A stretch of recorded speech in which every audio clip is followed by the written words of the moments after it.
Bismillahirrahmanirrahim. Assalamualaikum warahmatullahi wabarakatuh.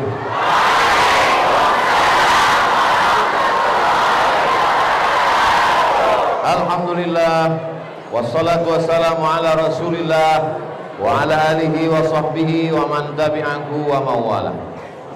Allahumma arhamna bil Qur'an waj'alhu lana imaman wa nuran wa hudan wa rahmah. Allahumma zakkirna mimma nasina wa 'allimna mimma jahilna warzuqna tilawatahu ana al-laili wa atrafan nahar waj'alhu lana hujjatan ya rabbal alamin. Begitu cara menghabiskan suaranya. Jadi kalau suaranya udah habis dia diam. Ada seorang anak yang mau dioperasi. Sebelum dioperasi disuntik bius dulu. Ketika dia mau disuntik bius, dia bilang sama dokternya, "Pak dokter, kau suntik aku setelah aku membaca Al-Quran." Lalu dokternya pun ikut, disiapkannya jarum suntik. Sebelum ditusuknya ke kulit itu, anak itu pun baca, "A'udzu billahi minasyaitonir rajim. Bismillahirrahmanirrahim. Alhamdulillahi rabbil alamin. Ar-Rahmanir-Rahim. Maliki yaumiddin." Setelah habis Al-Fatihah dilanjutkannya Al-Baqarah. Bismillahirrahmanirrahim. Alif lam mim. Dzalikal kitabu la raiba fihi hudan lil muttaqin. Terus dia baca Al-Quran itu sampai dia sadar. Cerita ini dikisahkan oleh Syekh Hasan dari Mesir. Apa pelajaran dari sini? Bahwa bius pada jarum suntik hanya bisa menghilangkan kesadaran mata. Setelah bius masuk, mata terpejam, telinga tak mendengar, kaki tak bergerak, tangan tak bisa melambai, mulut tetap mengucapkan apa yang ada di hati dan pikiran. Ternyata ada satu yang tak bisa dihilangkan oleh bius, yaitu hafalan Al-Quran.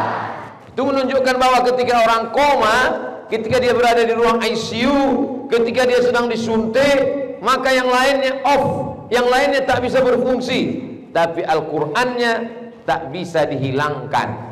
Makanya kalau ada orang disuntik mati, disuntik bius, disuntik pingsan, yang lainnya bisa dibuat mati, tapi ada yang tak bisa dibuat mati, yaitu Al-Quran. Ini yang di depan saya ini adalah isi kepalanya Al-Quran, Al-Quran semua. Makanya kepalanya ditutup pakai topi putih. Itu artinya di kepalanya ada 30 juz. Yang pakai topi hitam ini juz 30. Mudah-mudahan anak-anakku semua menjadi para penghafal Quran. Seandainya terbakar semua Quran yang ada di perpustakaan, hilang semua Quran yang ada di toko buku, apakah Al-Quran hilang? Tidak. Seandainya penghafal Al-Quran itu disuntik, pingsan, Apakah Al-Quran hilang? Tidak, karena ada satu yang dijanjikan Allah, inna nahnu nazzalna az-zikra wa inna lahu lahafizun. 5 janji Allah, 5 kali taukid, inna nahnu nazzalna az-zikra wa inna lahu lahafizun. 5 janji Allah Subhanahu wa taala, dan Allah kalau sudah berjanji innaka la tukhliful. Itu yang pertama. Yang kedua, tolong diingat-ingat, ini nanti akan masuk UAS, ujian akhir semester. Yang kedua, ada seorang naik sepeda motor, lupa pakai helm, karena disangkanya rumahnya dekat saja ke warung. Malang tak dapat ditolak, untung tak dapat diraih, ditabrak. Kita naik sepeda motor ini 2 kemungkinan, kalau tidak menabrak orang, ditabrak orang. Akhirnya ditabrak, jatuh, kepalanya terbentur ke dinding, ke lantai, ke aspal. Hilang memorinya, lupa nama, lupa rumah, lupa kampung. Hilang semua yang ada di kepalanya. Fisika, biologi, kimia, matematika, bahasa Inggris, hilang semuanya. Tapi ada satu yang tak hilang, Al-Quran. Ketika ditanya, siapa namamu? Entah. Rumah kau di mana? Tak tahu. Tapi begitu dites, Bismillahirrahmanirrahim, ya ayyuhalladzina amanu kutiba alaikumul qisasu fil qatla. Langsung disambungnya. Fahamlah orang bahwa memori kepalanya hilang semua file-file, tapi ada satu yang dijaga Allah Subhanahu wa taala, Al-Qur'an. Ada masanya pembuluh darah di kepala kita ini pecah karena kolesterol, lemak, daging kambing, jarang olahraga, malas makan buah, merokok, narkoba, nikotin. Akhirnya saluran darah itu macet. Coba hidupkan keran air, lalu kemudian gulung pipanya. Pipa tak bisa digulung, selangnya gulung. Buka keran air, selangnya digulung. Hidupkan mesinnya kuat-kuat. Apa yang terjadi? Tekanan air demikian kuat dahsyat, sedangkan pipanya tak lagi sanggup menahan, kemudian selangnya tak lagi kuat, maka terjadilah pecah, pecah pembuluh darah, hilang ingatan, error. Terbaring di ruang ICU. Ketika terbaring di ruang ICU, tahu adik-adik arti ICU? ICU, you don't see me.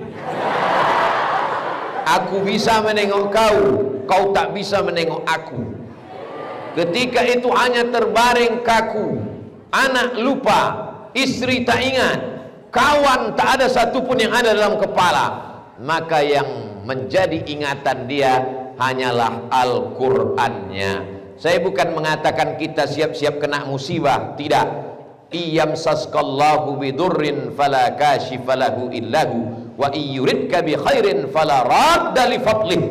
Insyaallah adik-adik sudah siap semua. Andai kalian menjalani masa tua, andai hilang ingatan, andai nauzubillah qadarallah, insyaallah kepalanya sudah diisi dengan Al-Qur'an.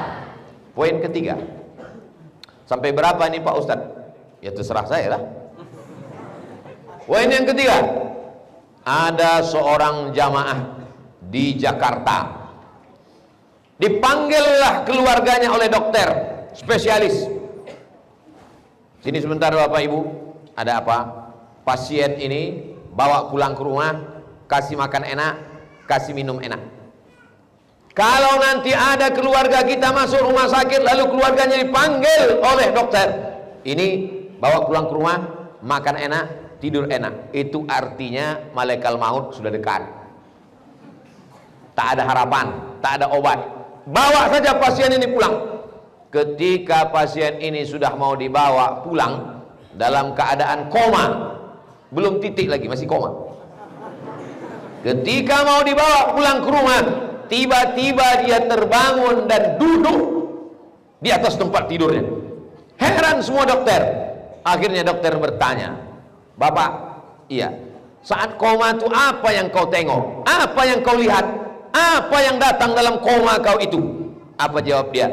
"Waktu aku sedang koma, tiba-tiba datang Ustadz Somad." Terus apa kata Ustadz Somad? Dia bertanya kepadaku, "Kapan kita buat tablik akbar?"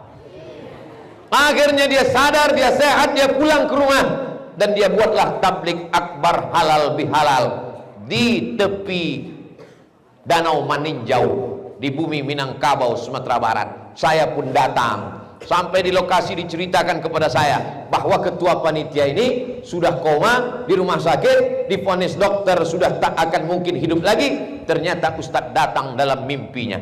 Saya tanya, laki-laki apa perempuan? Laki-laki Pak Ustadz. Bapak-bapak sudah tua. Saya pun datang. Saya tanya si bapak, "Betul bapak melihat saya waktu koma itu?" "Betul Pak Ustadz." "Kenapa bapak bisa jumpa saya?" "Aku pun tak tahu." Saya orangnya suka penasaran.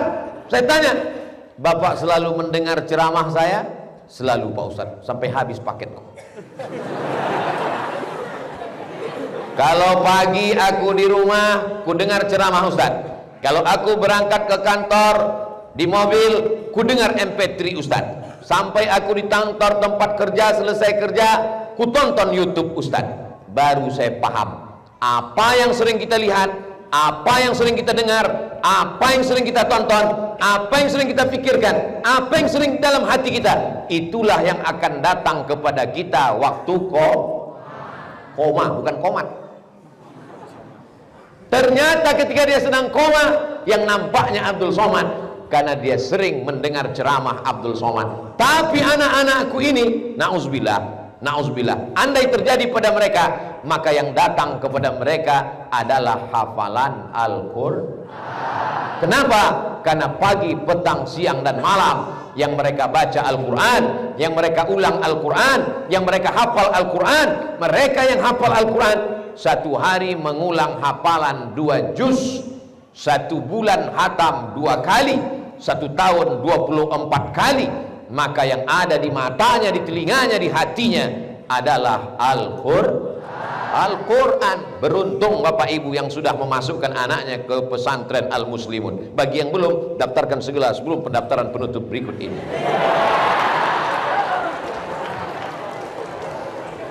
Berikutnya yang masuklah guru biologi ke kelas. Apa kata guru biologi? Manusia itu diciptakan dari beribu sperma, berubah menjadi darah yang menggantung di rahim. Setelah dari darah menggumpal menjadi daging, lalu kemudian daging itu berubah menjadi tulang, lalu kemudian tulang-tulang itu pun berubah menjadi manusia yang sempurna. Akhirnya manusia itu lahir merangkak, setelah merangkak berdiri, setelah berdiri berlari, setelah itu kemudian sekolah S1, S2, S3, lalu kemudian dia menjadi makhluk yang sempurna utuh. Manusia itu bernama Abdul Somad. Itu tambahan dari saya. Guru biologi itu tak ada bercakap begitu. Ternyata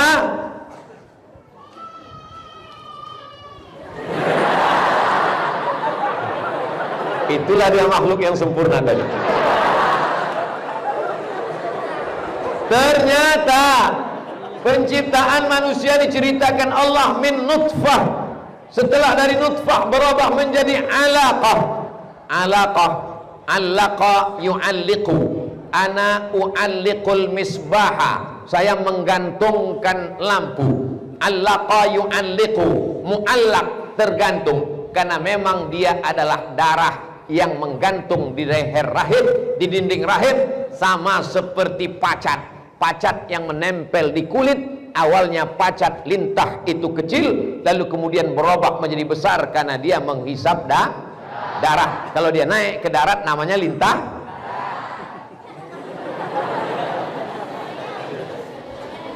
Lalu kemudian dari setetes berubah menjadi segumpal darah. darah tadi kemudian membeku menjadi mudghah, setelah mudghah berubah menjadi izam, fakasaunal izama lahma, lalu kami robah tulang itu dibalut menjadi daging membalut tulang. Summa ansha'nahu khalqan akhar, kami ciptakan manusia dalam bentuk yang lain, bukan darah, bukan daging, bukan tulang, bukan bulu, bukan kuku, bukan sumsum, tapi menjadi makhluk yang sempurna. Fatabarakallahu ahsanul khaliqin. Ternyata yang diceritakan guru biologi tadi ada dalam kitab suci Al-Qur'an. Mana yang lebih dulu, biologi apa Quran? Datanglah SPOG.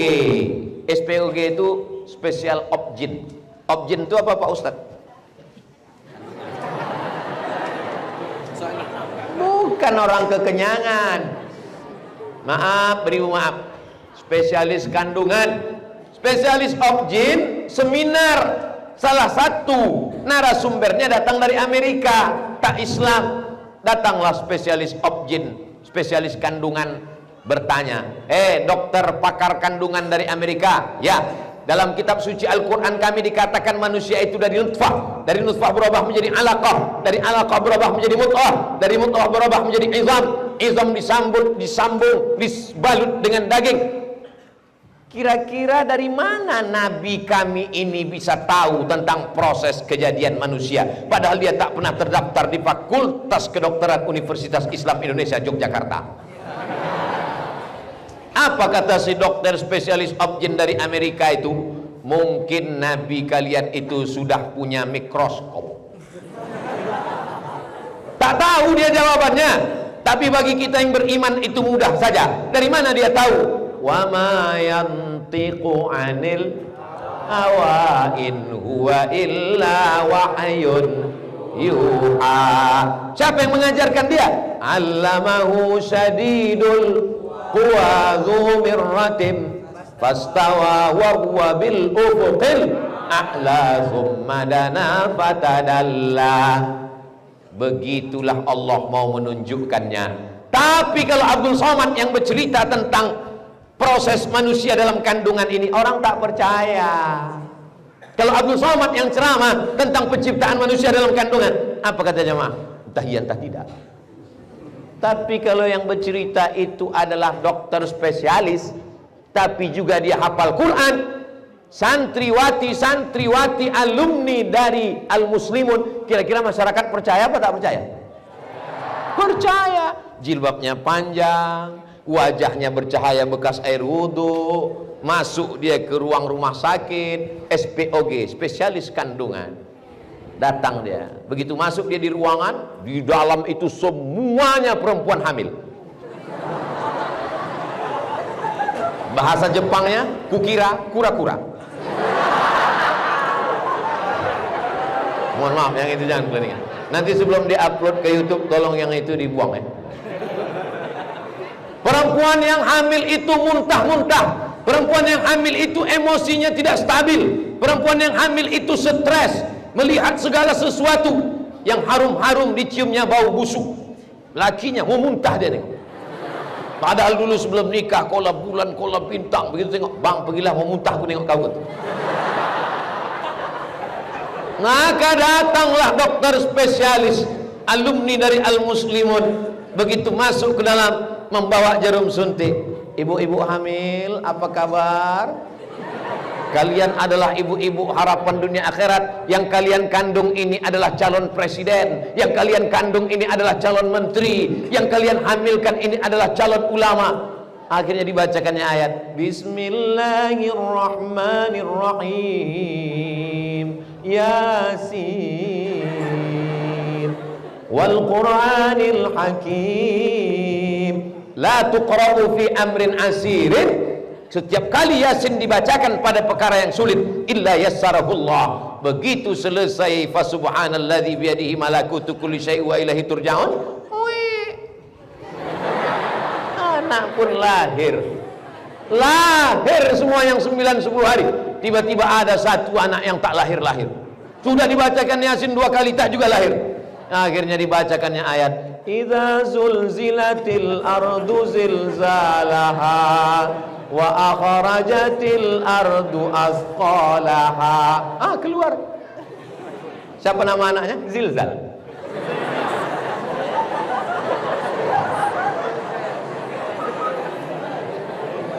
Jadi jangan katakan santriwati-santriwati ini setelah tamat kelas 6 kau kemana setelah tamat kelas 6? Nikah. Setelah tamat kelas 6 kalian akan masuk fakultas kedokteran. Amin. Setelah tamat kelas 6 kalian akan masuk fakultas ekonomi. Amin.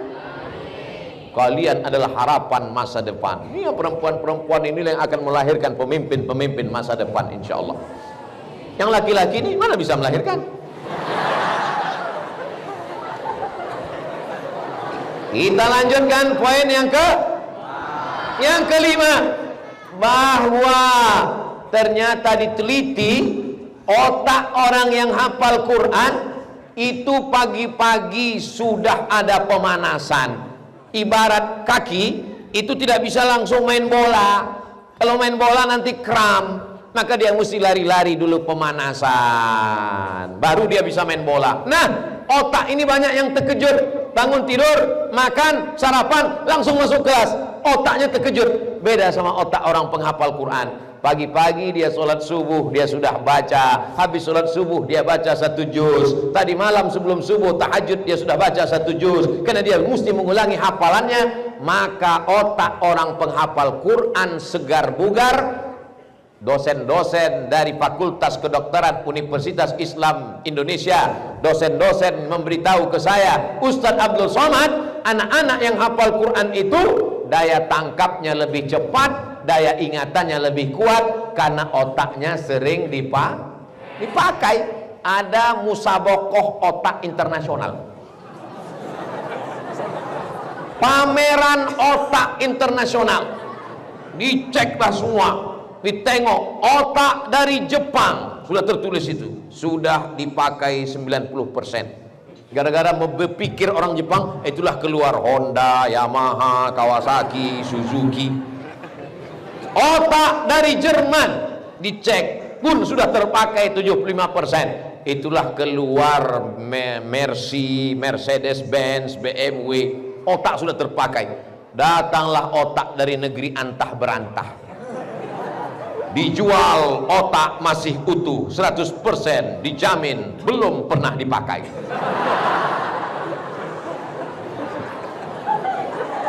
Makanya penghafal Quran tidak pikun. Dulu saya punya guru mengaji namanya Syekh Azra'i Abdul Raub di Medan. Dia ikut ke Makkah 4 kali jadi juri musabaqah tilawatil Quran. 15 tahun dia di Makkah menjadi guru, pulang ke Medan. Habis itu dia diundang 4 kali musabaqah. Kami datang ke rumahnya di tepi Sungai Deli mengaji. Waktu itu umurnya sekitar 75, hampir 80. Dia duduk aja. Kami datang ngaji baca Quran. Dia tak ada nengok Quran, dia tak ada megang Quran, dia macam tu tidur. Tapi kalau salah kami baca, salah itu. Tidak pikun. Orang sekarang baru 40, 50 udah pikun. Di SMS-nya bini orang. Pikun dia. Maka kalian yang laki-laki kalau mau dapat bini tak pikun, itulah orangnya. Dan kalian yang perempuan kalau mau laki tak pikun, inilah orangnya. Tapi sekarang jangan dulu. Sekarang kalian urus saja dulu iza zulzilatil ardu zilzalah. Makanya yang laki-laki ini dibuat di depan, yang perempuan dibuat di belakang. Supaya apa? Supaya yang laki-laki tak menengok perempuan, dan perempuan pun menengok laki-laki tak nampak mukanya, hanya tengkuknya aja. Sampai masanya nanti kalian akan berhasil. Yang laki-laki ini pula pergi ke Yaman, Tarim, Hadramaut, Darul Mustafa. Amin. Ada pula yang ini berangkat ke Darul Hadis Al Hasaniyah Maroko. Amin. Yang ini pula ke Al Azhar Kairo. Amin. Yang ini pula ke Ummul Qura Makkah. Amin. Yang ini pula tak kuliah menanam sawit. Apalah kerja kau sekarang? Aku tak kuliah Pak Ustaz. Terus aku nanam sawit Pak Ustaz. Kenapa tak kuliah? Tak menangkap lagi otakku Pak Ustaz. Banyak sawit kau tanam? Ya, tak banyak kali, kira-kira cukuplah untuk 7 keturunan. Ternyata anak-anak yang lain kuliah di Yaman, kuliah di Mesir, kuliah di Maroko tuh, dia yang menanggung ongkos tiket pesawat. Pas ku bilang dia kaya, baru kalian senyum. Jangan sepelekan orang. Ada yang menolong agama ini dengan hafalannya, ada yang menolong agama ini dengan jabatannya, tapi ada yang menolong agama ini dengan kelapa sawitnya. Betul? Mak, semangat kali kalian ah. Berapa poin berikutnya? Poin yang ke-6. Kita tak tahu nasib orang ke depan. Boleh jadi hari ini dia biasa-biasa saja, tapi 20 tahun akan datang dia akan menjadi orang yang luar biasa. Saya dulu di pesantren Darul Arafah Medan. Senior saya di atas tuh ada pemain bola hebat. Waktu itu Maradona kalah sama dia. Berangkat dia ke Mesir, pulang dari Mesir, berdakwah, berceramah, mengurus ikatan alumni Timur Tengah. Ikut dia menjadi senator. 5 juta penduduk Aceh ini, cuma 4 orang yang dipilih orang Aceh untuk dikirim menjadi senator ke Senayan, Jakarta. 5 juta orang, cuma 4 yang terpilih. Salah satu yang terpilih itu adalah Tengku Haji Padil Rahmi LC. Nah, ini orangnya, berdiri dulu Tengku.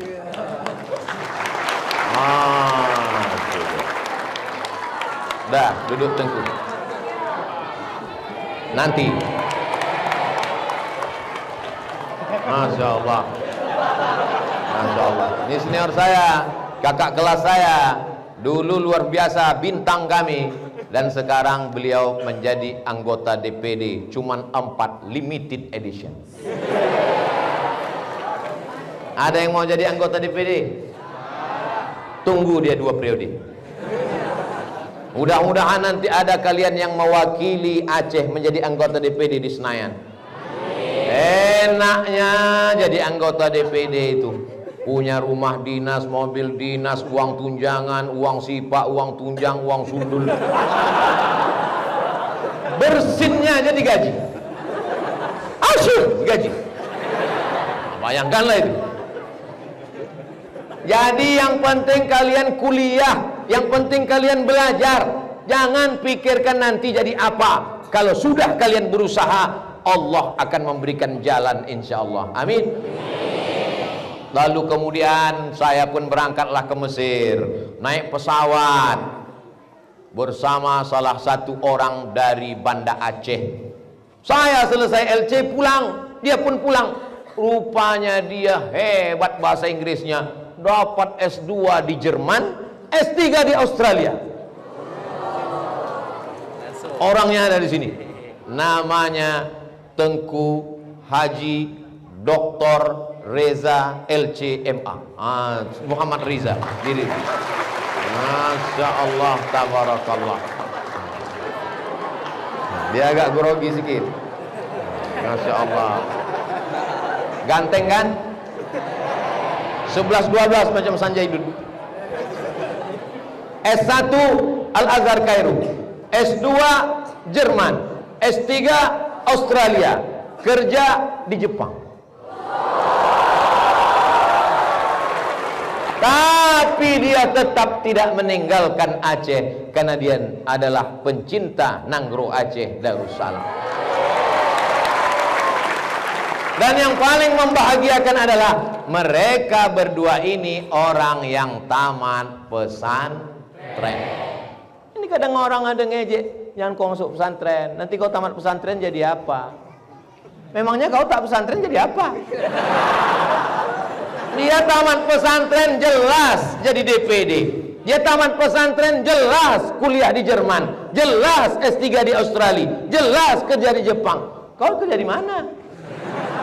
Fid dunya hasanah wa fil akhirati hasanah. Mau? Berapa berikutnya?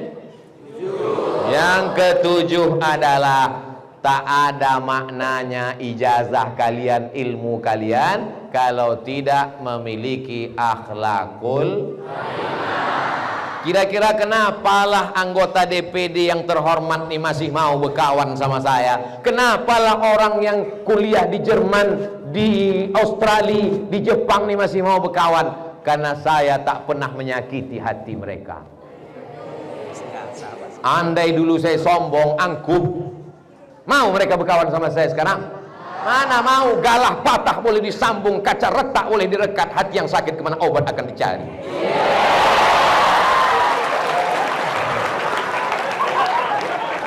Jadi kalian kalau sekarang berkawan-kawan, jangan kalian ejek. Mentang-mentang kau anak orang kaya, mentang-mentang rumah kau besar, mentang-mentang mobil bapak kau mewah. Ingat, itu semua punya bapak kau. Nanti kalau bapak kau mati, ada kawanmu yang nampaknya kecil, dekil, ingusan, jarang mandi, gatal-gatal. Jangan kau ejek, karena ada masanya Allah akan mengangkat derajat dia. Ada masanya Allah akan memuliakan dia. Betul? Itu cara menyenangkan hati orang yang ingusan.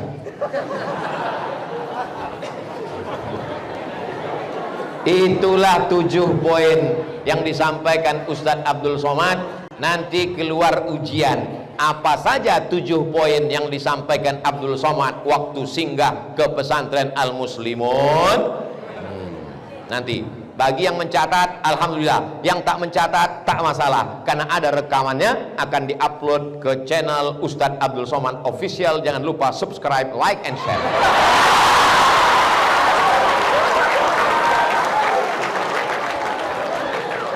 Sallallahu ala Muhammad, sallallahu alaihi wasallam, sallallahu ala Muhammad, sallallahu alaihi wasallam. Ya Nabi salam, ya Rasul salam alaika, ya Habibi salam alaika, salawatullah alaika. Kalian di pesantren Al-Muslimun ini karena emak ayah kalian sayang atau karena benci?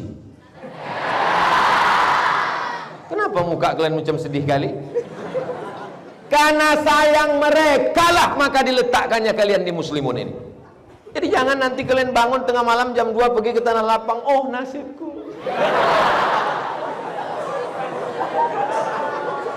Kalau dia tak sayang, dibelikannya kalian motor, akhirnya kalian ngebut sana, ngebut sini, ngebut sana, ngebut sini, knalpotnya disunat. Dikasihnya kalian duit, dikasihnya kalian handphone, kalian kemana-mana pergi. Imam masjid sedang sholat, ghairil maghdubi alaihim waladdallin.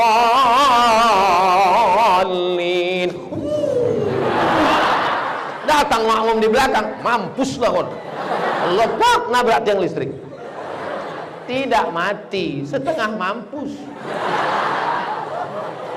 Sayang ayah kalian, diletakkannya kalian di pesantren, kalian menghafal Quran. Yang perempuan-perempuan, kalian diletakkan di pesantren ini karena mak kalian sayang atau benci? Karena sayang lah diletakkannya kalian di sini. Kalau tak sayang, dibiarkannya kalian sekolah di luar, berangkat dari rumah pakai jilbab, keluar dari kelas pakai rok pendek, cabut, pacaran, bawanya bonceng sana, bonceng sini, masuk angin, gembung.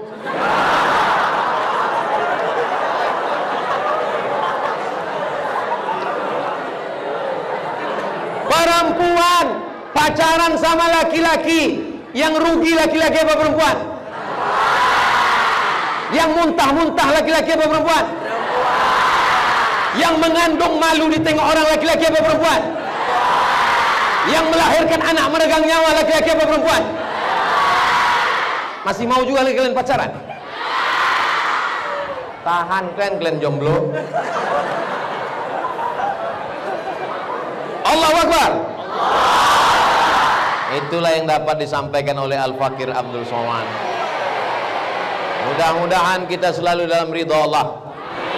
Ala hadhihi niyah Al-Fatihah. A'udzu billahi minasy syaithanir rajim. Bismillahirrahmanirrahim. Alhamdulillahi rabbil alamin. Ar-Rahmanir Rahim. Maliki yaumiddin. Iyyaka na'budu wa iyyaka nasta'in. Ihdinas siratal mustaqim. Siratal ladzina an'amta 'alaihim ghairil maghdubi 'alaihim waladdallin. Amin. Allahumma salli ala Sayyidina Muhammad wa ala ali Sayyidina Muhammad. Allahumma inna natawassalu ilaika bisirril Fatihah. Kami memohon kepada Engkau dengan kemuliaan surat Al-Fatihah, anta ja'al abna'ana wa banatina minas salihin was salihat. Jadikan santriwan santriwati kami ini menjadi anak-anak yang soleh dan solihah, min huffazil Quran wal hafizat, menjadi para penghafal Al-Quran, minal mujahidina fi sabilika bi amwalihim wa anfusihim, akan menolong agamamu dengan harta dan nyawa mereka ya Allah.